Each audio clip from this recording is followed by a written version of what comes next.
Okay, so a quick little video here on how to evaluate your temp. First thing I'm going to start with looking at the proximal contacts. When we grade your proximal contacts, we're going to look through, can you see light through there? And if I get this distal contact just right, there's light passing through there. On the mesial, that looks pretty good. I can see that it's touching even when I change the angle. But you can see if I get it just right, that distal's open.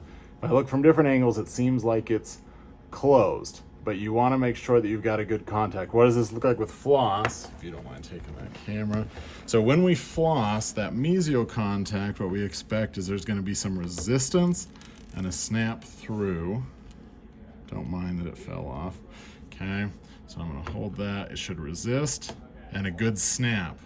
On the distal, it might seem like there's a contact. There's a slight resistance, but if I can just kind of like easily pass that floss through, I'm really lightly holding right now, and I can just run it through, you're probably open. The only thing making it seem like a contact is the thickness of the floss itself.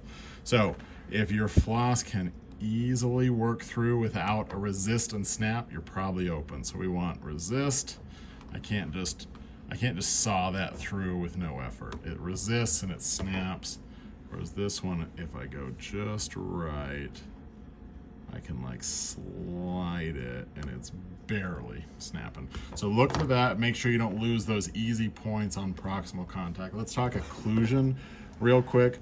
What we're going to look at is we're going to look at your occlusion before. We use the green one to check that. If you've got this set up in your holder, one with red, one with green, that's the easiest way. So we're going to tap with the green to see what the occlusion is like without your temp. So this is kind of the default occlusion for the prep. So when we put your temp on, we want these green marks to get covered up by the red, meaning we have not altered the occlusion. And then we want to pick up one or two marks on your Typodont in the correct place. So now we're going to check with the red.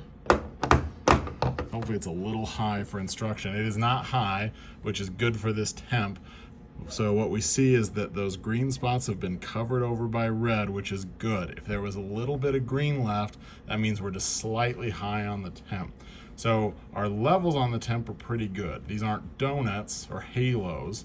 The intensity is comparable to the adjacent tooth. If this was more dense or heavier, we would want to lighten it.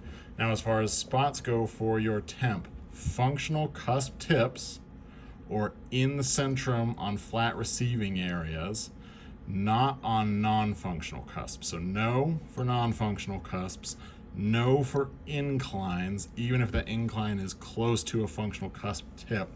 And marginal ridge is fine because that's part of the centrum, but we don't want to get up the incline of the marginal ridge. Right in the central fossa is fine. We just got to watch out for those ridges. So this mark, it's really close to the functional cusp tip. I'd call that good. If you're a little worried about it, you could shave off the parts downhill a little bit and just leave the dot on top.